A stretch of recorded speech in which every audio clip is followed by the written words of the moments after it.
Assalamualaikum warahmatullahi wabarakatuh. Sahabat muslim yang dirahmati Allah subhanahu wa ta'ala, memiliki seseorang yang teristimewa, tentunya kita akan memberikan hal yang paling spesial untuknya. Lalu bagaimana jika yang teristimewa tersebut sudah mendahului kita? Bisakah kita tetap memberikan hadiah spesial untuknya?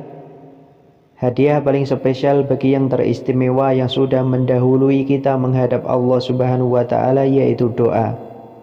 Adalah surat Al-Fatihah yang bisa menjadi sarana doa untuk ahli kubur. Orang mati tidak mungkin bisa kembali lagi, sebagaimana tidak mungkinnya orang mati menambah amal sebagai revisi atas amal yang lebih diperbuatnya selama hidup.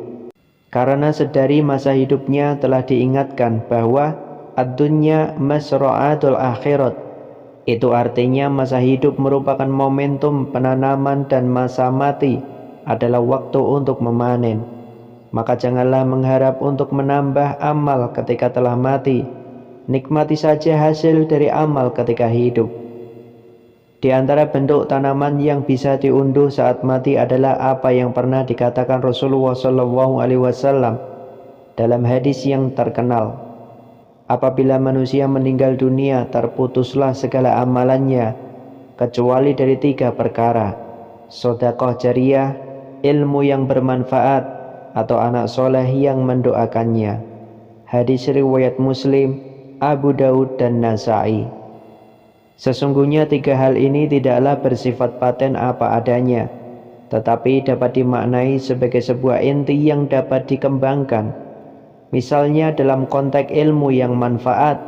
Sesungguhnya seseorang yang berilmu kemudian meninggal dan ilmunya itu telah disebarkan kepada murid-muridnya, maka ketika sang murid beramal, sang guru pun mendapat bagiannya. Demikian pula dengan amal jariyah dan anak soleh. Dari Sufyan, ia dari seseorang yang pernah mendengar Anas bin Malik radhiyallahu anhu, ia berkata, Rasulullah SAW bersabda, sesungguhnya amal-amal mereka yang masih hidup itu bisa disodorkan kepada keluarga dan ayah-ayahnya yang sudah meninggal. Jika amal tersebut baik, maka mereka merasa gembira dan memuji Allah subhanahu wa ta'ala. Tapi jika amal tersebut buruk, maka mereka para mayit berdoa, ya Allah, janganlah kau tutup usianya sebelum mereka kau beri petunjuk. Kemudian Rasulullah SAW bersabda, mayit yang ada di dalam kubur itu juga merasa sakit. Apabila ia disakiti, seperti halnya ia masih hidup. Bagaimana caranya menyakitkan mayit?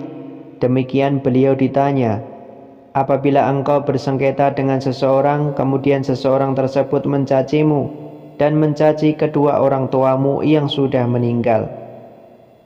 Nah, sekarang mayit yang sama sekali tidak merasa berdosa dan bersengketa, bersih tegang, urat saraf kepada seseorang, serta tidak merasa menyakitkan hati tetangga, turut juga terkena cacian dari seseorang. Jadi dia merasa disakitkan hatinya jika diperbuat jelek. Juga begitu sebaliknya, dia merasa bergembira ria andai kata diperbuat bagus. Syekh Ali Maksum menukil penjelasan Ibnu Taimiyah yang menyatakan bahwa sesungguhnya orang yang telah meninggal dunia mendapatkan manfaat dari bacaan Al-Quran, sebagaimana manfaat yang diperolehnya dari ibadah maliyah yang berkaitan dengan harta, seperti sedekah. Penjelasan lain Ibnu Qayyim dalam kitab Ar-Ruh menyatakan bahwa hadiah yang paling utama diberikan kepada mayit atau orang yang telah meninggal dunia adalah sedekah, bacaan istighfar dan doa, serta ibadah haji untuknya. Dinyatakan juga bahwa bacaan surat Al-Fatihah dan ayat-ayat Al-Quran yang dihadiahkan akan sampai pahalanya kepada orang yang sudah meninggal tersebut. Membacakan Al-Quran kepada orang yang meninggal dunia adalah ibadah yang sangat dianjurkan. Bahkan di dalam kitab Fathul Qadir yang menukil hadis riwayat sahabat Ali karamallahu wajhah, Nabi Muhammad SAW bersabda, barang siapa melewati pemakaman kemudian ia membaca surat Al-Ikhlas sebanyak 11 kali, yang pahalanya dihibahkan kepada semua orang yang sudah meninggal dunia di pemakaman itu, maka ia akan mendapatkan pahala sebanyak jumlah orang yang dimakamkan di pemakaman itu. Demikianlah penjelasan Syekh Ali Maksum secara panjang lebar. Beliau juga mengutip sabda Nabi Muhammad SAW dari Abu Hurairah berikut ini.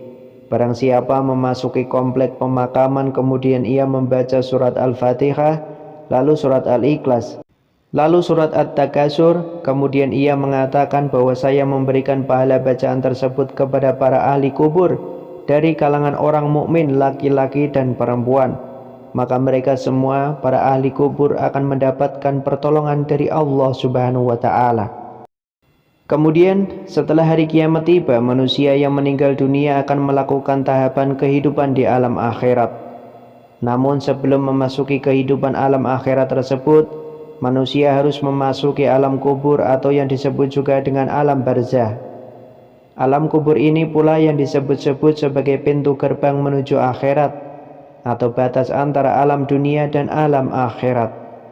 Mengingat secara bahasa kata barzah mengandung arti sekat. Selain itu menjadi tempat tinggal bagi mereka yang telah meninggal dunia lebih dahulu hingga datangnya hari kiamat kelak. Bahkan manusia-manusia yang singgah di sana sudah ada sejak zaman Nabi Adam alaihissalam.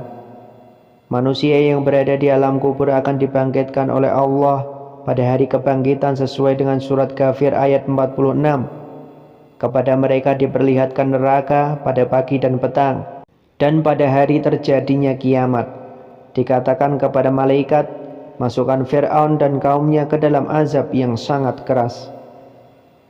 Meskipun hanya sebagai tempat persinggahan, perhitungan waktu di alam kubur atau alam barzah ini disebut lebih lama dan panjang dibandingkan di dunia. Manusia yang berada di alam barzah sendiri bisa melihat keadaan di alam dunia maupun akhirat. Dia alam barzah sebagai sekat. Mereka ahli kubur atau ahli barzah bisa melihat dunia dan bisa melihat akhirat. Mereka berada di satu tempat yang namanya barzah, bisa melihat dunia dan akhirat.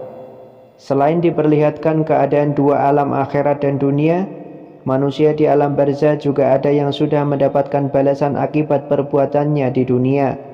Sebab itu ada istilah yang kita kenal dengan siksa kubur. Terdapat beberapa sebab manusia ditahan dan disiksa di alam kubur tersebut, mulai dari tidak menutup aurat hingga melakukan riba semasa di dunia. Sebab tersebut diantaranya tidak membersihkan diri dan tutup aurat saat kencing, mengadu domba, mencuri harta rampasan yang bukan haknya, berdusta, mengabaikan Al-Quran, zina, dan riba. Manusia juga akan bertemu, ditanyai dan diperiksa oleh malaikat munkar dan nakir di alam kubur. Para malaikat itu akan menanyakan tentang amal perbuatan manusia ketika menjalani kehidupan nyata. Sebagaimana yang dinukil dari firman Allah Quran surat Al-Zalzalah ayat 7-8 tentang perhitungan amal baik dan buruk. Maka barang siapa mengerjakan kebaikan sebesar zarrah, niscaya dia akan melihat balasannya. Dan barang siapa mengerjakan kejahatan seberat zarrah, niscaya dia akan melihat balasannya. Demikian penjelasan tentang alam kubur atau yang disebut juga dengan alam barzah.